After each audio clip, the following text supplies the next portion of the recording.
حضرات محترم السلام علیکم ورحمۃ اللہ تعالی وبرکاتہ مغفرہ۔ مجھے امید ہے کہ آپ تمامی حضرات خیریت سے ہیں اور ہونا بھی چاہیے، اور جو نہیں ہے اللہ تبارک و تعالیٰ انہیں سلامت رکھے، تمام زمین اور آسمانی بلاؤں سے بچائے۔ تو پیارے اسلام بھائیو، آج ہم بات کرتے ہیں کہ رشتوں میں دراریں کیسے ہو جاتی ہیں اور ان دراروں کو دور کرنے کے لیے کیا کرنا پڑے گا۔ جیسے مثال کے طور پہ دو بھائی ہوتے ہیں، ان میں دراریں پیدا ہو جاتی ہیں، پڑوسی میں دراریں پیدا ہو جاتی ہیں، اور بھی رشتہ داروں میں دراریں پیدا ہو جاتی ہیں، اور ان دراروں کی بنا پر لوگ آپس میں ایک دوسرے سے بات کرنا چھوڑ دیتے ہیں، یہاں تک کہ 1 سال نہیں، 2 سال نہیں، کسی کے 3 سال بعد، کوئی 4 سال بعد، کوئی 5 سال بعد، کوئی زندگی بھر ایسے ہی رہتا، بول ہی نہیں پاتا، اس سے بات بھی نہیں کرتا، دشمن کی نگاہ سے دیکھتے ہیں۔ تو اس کی وجہ کیا پیارے اسلام بھائیو؟ اس کی وجہ پیارے اسلام بھائیو یہ ہے، جیسے 2 بھائیوں میں جھگڑا ہو گیا تو معلوم ہے کیا کرتے ہیں؟ بڑا بھائی کہتا ہے کہ چھوٹا بھائی مجھ سے معافی مانگے گا تب جا کے معاف کروں گا، نہیں جا رہا، نہ اس کی شادی میں جا رہا ہے، نہ اس کے فنکشن میں جا رہا ہے، نہ کسی چیز میں جا رہا ہے۔ چھوٹا بھائی کہتا ہے کہ مجھے ایک موقع دیں تو میں ضرور ان سے معافی مانگوں، سوچتے رہتے ہیں کہ وہ مجھ سے معافی مانگے تو وہ مجھے بلائیں تو میں جاؤں۔ تو ایسے سوچتے کسی کی تو زندگی یہیں گزر جاتی ہے اور میل ملاؤ نہیں ہو پاتا۔ اب میل ملاؤ ملانے کے لیے کیا کرنا پڑے گا؟ ضروری نہیں ہے کہ اگر بڑے نے غلطی کری ہے چھوٹا معافی مانگے، یا چھوٹے نے غلطی کری ہے بڑا ہی معافی مانگے۔ ارے جس کا جو پہل پڑا وہ صلح کر لے پیارے اسلام بھائی۔ صلح کرنا بہت اچھی چیز ہے اور پیارے اسلام سکھاتا ہے، اور ہم جتنے ہی دین سے دور ہوتے چلے جائیں گے اتنے ہی ہمارے رشتے مضبوط کی جگہ ٹوٹتے چلے جائیں گے۔ تو جس کا رشتہ اس سے ہو گیا نا تو سمجھ لو اس کا رشتہ بہت بڑا ہے۔ آج لوگ کہتے نہیں یہ ہمارا پھوپھا، یہ ہماری خالہ، یہ ہمارے چاچا، یہ ہمارے چاچی ہیں، یہ ہمارے دادا، یہ ہمارے دادی ہیں۔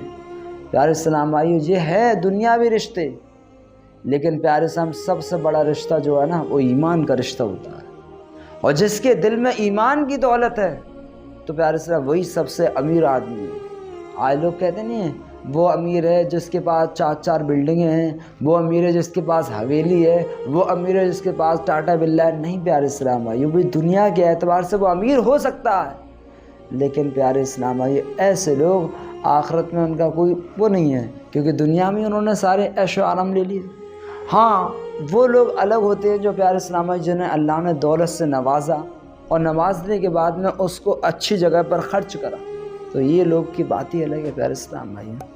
کیونکہ دولت اللہ تبارک و تعالیٰ جس کو بھی دے تو اسے شخص کو چاہیے کہ وہ اپنی دولت کو اچھی جگہ پر خرچ کریں، بھائیوں میں خرچ کریں، گھر والوں میں خرچ کریں، آپس میں خرچے، اس سے نہ اختلافی پیدا نہیں ہوگی بلکہ محبت پیدا ہوگی۔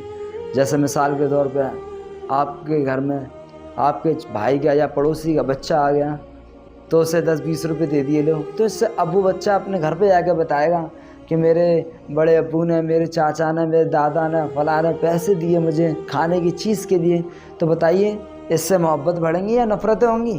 محبتیں پیدا ہوں گی۔ دیکھو ہمارے بھائی صاحب کتنے اچھے ہیں، ہمارے بچوں کو سمجھتے ہیں، ہمارا پڑوسی کتنا اچھا ہے جو ہمارے بچوں کو سمجھتا ہے۔ تو اس سے پیارے اسلام بھائی محبتیں پیدا ہوں گی، اور نفرتیں جو آتی ہیں نا پیارے اسلام بھائی انہی بنا پر آتی ہیں کہ ایک بھائی ترقی کر لے اور ایک بھائی ڈم ہو جائے تو دوسرا بھائی جلنے لگتا ہے۔ تو ایسا نہیں ہونا چاہیے، بلکہ ان کی ترقیوں کو دیکھ کر خوش ہونا چاہیے، اور خوش ہوگے تو اللہ تمہیں بھی نوازے گا، اور جو کسی کو دیکھ کے جلتا وہ ہمیشہ پیچھے ہی رہتا، وہ کبھی آگے نہیں بڑھ پاتا۔ پیارے اسلام بھائیو، ان باتوں پر عمل کرو۔ اگر تم نے کسی کا دل دکھایا جانے انجانے میں، اس سے معافی مانگو، یہ مت سوچو کہ وہ مجھ سے معافی مانگے تب جا کے میں بولوں گا اور اسی ضد کی وجہ سے پوری زندگیاں گزار دوں۔ پیارے صاحب محبت قائم رکھو، اور جہاں محبتیں ہوتی ہیں وہاں رحمتوں کا نزول ہوتا ہے، اور جہاں رحمتوں کا نزول ہوتا ہے اس گھر میں رونق ہی الگ ہوتی ہے، اور جہاں نفرتیں ہوتی ہیں آئے دن لڑائی جھگڑے، تو پیارے اسلام جو گھر کا نہیں ہوا وہ باہر کا کیا ہو جائے گا؟ تو پیارے اسلام گھر میں اچھی بانڈنگ بنائیے، آپس میں محبت پیدا کریے۔ پیارے اسلام پریوار کا مطلب ہوتے کیا ہے؟ فیملی کا مطلب ہوتے کیا ہے؟ یہ آپس میں محبت سے، یہی تو فیملی ہوتی ہے پیارے اسلام میں۔ جب آپ گھر والے نہیں سمجھیں گے تو کون سمجھے گا؟ تو اللہ تعالیٰ کی بارگاہ میں دعا ہے کہ جن جن حضرات کے رشتوں میں کوئی کھٹک پیدا ہو گئی ہے یا نفرتیں ہیں، اللہ ان کے رشتوں میں مضبوطی عطا فرمائے، اور سب سے بڑا ہمارا جو رشتہ ایمان کا ہے، اللہ ہم سب کے ایمان کے رشتے کو سلامت رکھے۔ السلام علیکم ورحمۃ اللہ۔